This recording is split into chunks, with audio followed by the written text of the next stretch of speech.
जीवन एमिति बहीटीए जी अनेक किछि शिखाई दिए। तथापि कौन सबुर उत्तर थाए बहिरे? बोध हुए ना।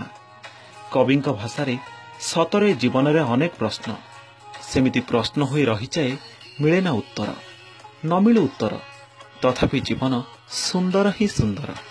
जीवनर मधुरास उपभोग्य, प्रीतिर रोषणी सजा लाजवती कृष्णचूड़ार लाजुआ हसरे पेन्था पेन्था अनुराग अलस भांगुची यौवनर निटोल शाखारे।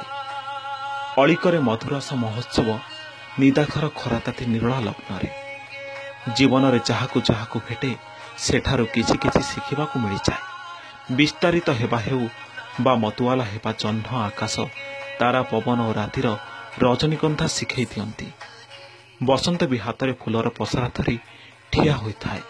अनेक विरोधाभास सत्ते जीवन रे सौंदर्य बोध को कवि परसी देइछंती संकलनर अनेक कवितारे। चित्रकल्प मनज्ञ संकलन रे रहिछि 60 रु ऊर्ध्व कविता।